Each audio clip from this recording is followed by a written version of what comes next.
खत्म कर दिया जाना चाहिए। ये वही मिडिल ईस्ट के देश हैं जो अमेरिका को लगातार कई बार से मना कर रहे थे कि सर हमला मत करिएगा। अब जब खुद पर हमला होता हुआ देखा, तब ये सब लोग उल्टे कर गए। बहरीन पर हमला होते हुए तस्वीरें निकली, कुवैत एयरपोर्ट पर निकली, Abu Dhabi, Bahrain, Qatar, Saudi Arabia, सब जगह मिसाइल हमले दिखाई दिए। दुबई की मशहूर इमारत जो बुर्ज खलीफा है, उसके पास भी धमाके, ड्रोन की खबर सुनने में आई। इसी प्रकार से यहां पर आप देखें तो एक लग्जरी होटल फेयरमाउंट है, उसके पास भी हमलों की खबर निकल कर आई। बुर्ज खलीफा को खाली करा लिया गया, बत्तियां बुझा दी गई। इस प्रकार से दुबई के अंदर, जो मैं पहले भी आपसे कह रहा था कि आने वाले समय में ईरान कुछ और नहीं करेगा, वो दुबई को टारगेट करेगा, क्योंकि वो वर्ल्ड की इकोनॉमिक कैपिटल बनता चला जा रहा है।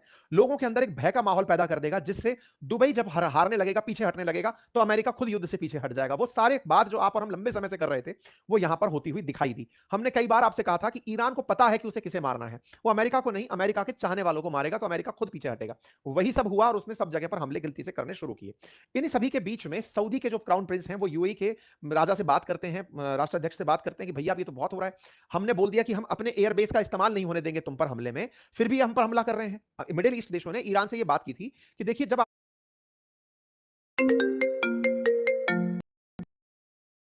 ये तो बहुत हो रहा है, हमने बोल दिया कि हम अपने एयरबेस का इस्तेमाल नहीं होने देंगे तुम पर हमले में, फिर भी हम पर हमला कर रहे हैं। मिडिल ईस्ट देशों ने ईरान से ये बात की थी कि देखिए, जब आप पर कोई कार्रवाई होगी तो हम अपने एयरबेसेस को यूज नहीं होने देंगे आप पर हमले में, ये हम आश्वस्त करते हैं। इसी के चलते अमेरिका इजराइल से हमले कर रहा है, पर्शियन गल्फ से हमले कर रहा है। इन मिडिल ईस्ट देशों से उसने एक भी फाइट नहीं चलाई अब तक प्राप्त जानकारी के अनुसार, ठीक है। ऐसे में जब इन देशों को बचा दिया, तो इन देशों ने कहा यार हमने कुछ खाया पिया नहीं, फिर भी ग्लास तोड़ दिया हमारा, ये क्या मतलब है। ऐसे में इनका आपसी एक संवाद स्थापित होता है और ये लगातार बातचीत करते हैं अमेरिका के साथ।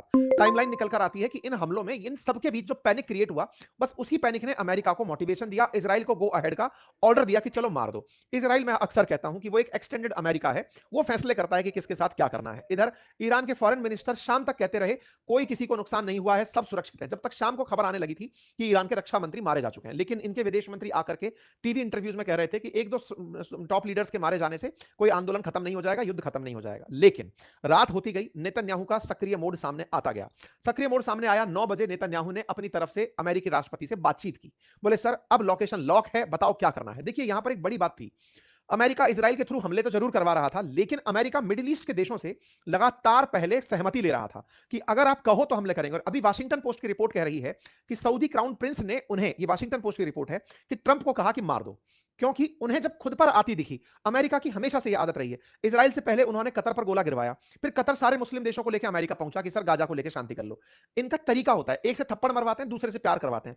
तो नेतन्याहू फोन किए कि सर इस तरह से स्थिति तैयार है, लोकेशन लॉक है, खमनेई अपने परिवार के साथ और अपने 40 बड़े लोगों के साथ एक जगह पर बैठे हैं, उन्हें यह विश्वास है कि हम उन्हें नहीं मारेंगे, आप इजाजत दे तो मार दें। ट्रंप ने कहा कि स्थिति को पहले चेक करने दो, इन लोगों का क्या कहना है जिन पर गोले गिर रहे हैं, इनकी हालत खराब थी। ये सब लोग तुरंत सहमति दे दिए कि सर मार दो। बस यहीं से ही काम शुरू होता है। कैरोनिला लेविट निकल के आती है कि ट्रंप निकल चुके हैं। देखिए 9:09 की खबर है, नेतन्याहू सूचना देते हैं, फिर स्पोक पर्सन अमेरिका की वो कहती है कि ट्रंप निकल चुके हैं मारे लागो के लिए, सिचुएशन रूम में ट्रंप पहुंच चुके हैं। ये खबर रात 1:30 बजे की आती है। सिचुएशन रूम अमेरिका का वो रूम है जहां से इन्होंने, जब मादुरो को उठाया था तब भी अमेरिकी राष्ट्रपति यहीं बैठे थे, ये अपने सारे टॉप ऑफिशियल्स के साथ बैठकर यहीं से ही ऑर्डर देते हैं। सिचुएशन रूम अमेरिका के लिए कभी अपन जानकारी लाएंगे आपके लिए। तो इस प्रकार से ये सिचुएशन रूम में पहुंचते हैं, इनको सारी ब्रीफिंग दी जाना शुरू होती है कि सर इजराइल को आप बस गो अहेड दे दो, वो तैयार लगा के लॉक करके बैठा है मारने के लिए।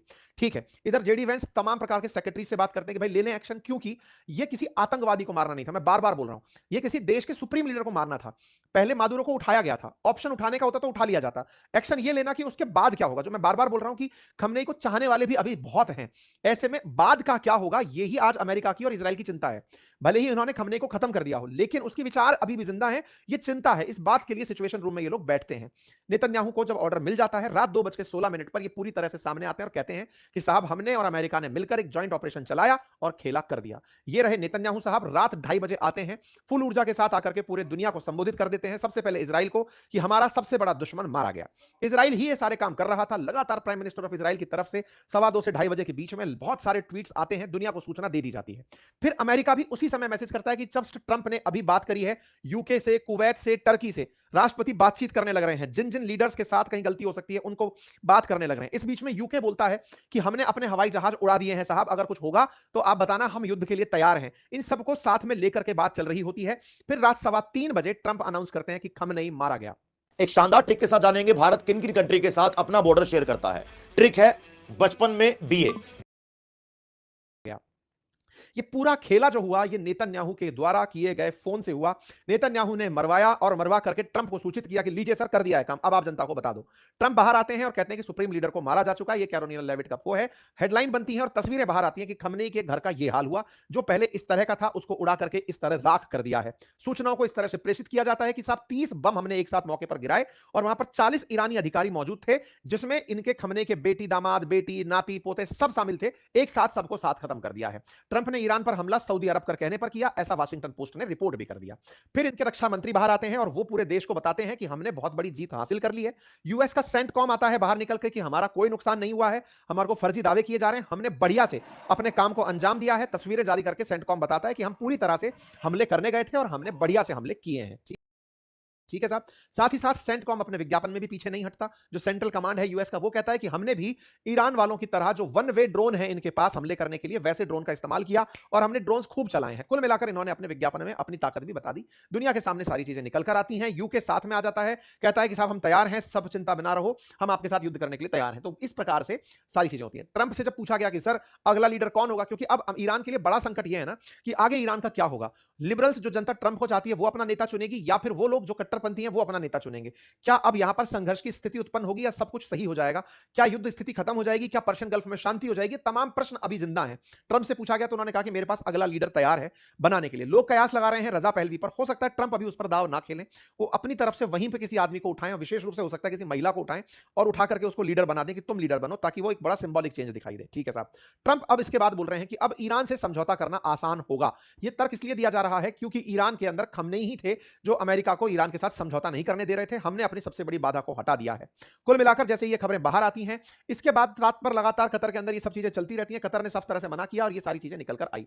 अब बड़ा सवाल जो यहां से बचकर रह गया है वो ये कि क्या अब सब सही हो गया है? खमनेई के मरने के बाद ये रास्ते खुल जाएंगे? क्या फ्लाइट उड़ने लग जाएंगी? या क्या आगे होगा?